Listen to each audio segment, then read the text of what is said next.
First of all, thank you so much, sir, for this insightful session.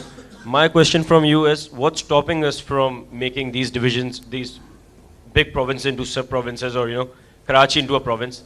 Second of all, sitting in Karachi, it's very practical for me to say, okay, I want to make Karachi a province. But when I talk about interior Sindh, if I go there, wahan pe log, families and the whole generations, they are in debt. اگر ہم ان کو province بنا دیں اور ایک individual family کے ہاتھ میں وہ اتنی سپیریورٹی دے دیں کہ وہ اس کو کنٹرول کرے اور اس پروونس کے اندر اس کو بھی پروونس بنا دے, تو وہاں پہ آئی ڈونٹ تھنک کہ ہم لوگ اتنی زیادہ گروتھ دیکھیں گے جب تک ہم لوگ وہ ڈیٹس پورے نہ کر سکیں. اور وہ سرکولر ڈیٹس ہیں, وہ چلتے جاتے ہیں جنریشن ٹو جنریشن. گورنمنٹ جب بھی اسٹیپ ان کرنے کی کوشش کرتی ہے, ایک حد تک ہم سبسڈائز کر سکتے ہیں آبویسلی. تو ڈونٹ یو تھنک کہ ہم لوگوں کو پہلے اس کلچر کو ختم کر کے لٹریسی ہم لوگوں کو انٹیریئر سندھ اور انٹیریئر پنجاب اینڈ ان جگہوں پہ دینی چاہیے جہاں پہ زمیندار نے یا فیملیز لائک دیم ان لوگوں نے ایک پراپر ایک what do you call it monopoly create کری ہوئی ہے, اس کو ختم کر کے then we move towards the provincial system. But first we need to teach them what literacy is. ہم لوگوں کو وہاں پہ رائٹس کے لیے, وومن رائٹس کے لیے موسٹ امپورٹنٹلی کام کرنا چاہیے. And then we move towards the province. I think the province part should be secondary. The primary part should be working on women's right and, teaching them literacy, teaching them what financial inclusion is. And through stuff like this, then we can move towards making those big places into a province. Thank you. جو ہم یہاں پہ بات کر رہے ہیں, جو آپ نے بات کی بالکل وہی ہے, لیکن اس کے لیے ہمیں ٹولز چاہیے نا. ہمیں 80 ایئرس ہو گئے ہیں, ہم یہی باتیں کر رہے ہیں. وومن امپاورمنٹ ہونی چاہیے, بچوں کو پڑھنا چاہیے, ان کو اسکول میں جانا چاہیے, لیکن ڈیٹا ہمیں یہ بتا رہا ہے کہ یہ سب کچھ نہیں ہوا, اب تک نہیں ہو سکا. کیوں نہیں ہو سکا؟ اس کی وجہ شاید یہ ہے جو ہم نے ابھی بات کی, کہ ہمارے ڈپارٹمنٹس اتنے اوور ویلمڈ ہیں کہ وہ کر ہی نہیں سک رہے, ہو ہی نہیں پا رہا ان سے, اور آہستہ آہستہ شاید انہوں نے کوشش بھی چھوڑ دی ہے. موسٹلی جو ہمارے بجٹس ہیں, اگر آپ ڈپارٹمنٹس کے بجٹ دیکھیں, میرے پاس بہت ساری مثالیں ہیں, میں آپ کو وہ بتاؤں گا کہ ڈپارٹمنٹ ہے اس کو اتنا ہی بجٹ ملتا ہے جتنی اس کی سیلری ہے. تو سیلری تو اسے کسی کام کرنے کے لیے ملنی چاہیے, کام کرنے کا تو اس کو بجٹ ہی نہیں مل رہا. ایسے درجنوں میں آپ کو ڈپارٹمنٹ سارے اکراس پاکستان بتا سکتا ہوں کہ جس کو صرف سیلری کے مطابق اس کا بجٹ ملا, کام کرنے کا بجٹ ہی نہیں ہے. تو اس سے آپ کیا ایکسپیکٹ کریں گے؟ وہ کچھ کر ہی نہیں سکتے کیونکہ وسائل ہی ان کے پاس نہیں ہیں. تو ہم پروونس کی جب بات کر رہے ہیں تو ان لوگوں کو امپاور کرنے کی بات کر رہے ہیں. اگر اس میں ہم بات کریں جو شاید آپ لوگوں کے لیے آپ یہ بات آپ کو اچھی لگے یا نہ لگے, بٹ انٹیریئر سندھ کے لوگ کیا کہتے ہیں؟ ان کی حالت آپ سب کی حالت سے بہت زیادہ خراب ہے. وہ کہتے ہیں سارے پیسے تو شہروں میں لگ گئے, کراچی میں لگ گئے, ہمیں کوئی پیسہ نہیں ملا. پیسے جاتے ہیں, کدھر جاتے ہیں؟ یہ اکاؤنٹیبلٹی ہونی چاہیے. بٹ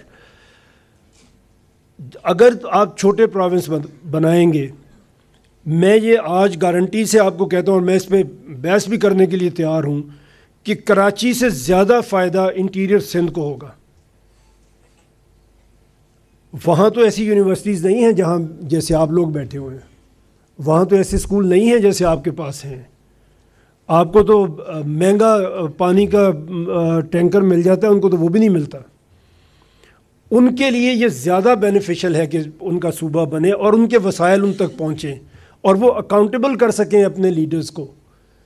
اب because of the size of province, size of administrative units, leader کے لیے بھی بڑا آسان ہے اس کے پیچھے چھپنا کہ ہم کیا کر سکتے ہیں. ایک گالی پنجاب کو دیتے ہیں کہ پنجاب سب کچھ کھا گیا, کیونکہ 52% آف پاکستان ہے تو وسائل تو زیادہ پنجاب کے پاس جاتے ہیں.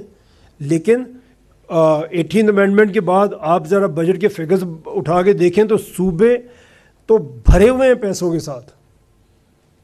تو پیسے تو پرابلم ہی نہیں ہے اس وقت کسی پروونس کا بھی, لیکن وہ خرچ کہاں پہ ہو رہے ہیں, اکاؤنٹیبل کون ہوگا, وہ ہمیں نہیں پتہ چل رہا کہ ہم کس کو پکڑیں گے, کس کو پوچھیں گے کہ ہمارے وسائل کہاں جا رہے ہیں.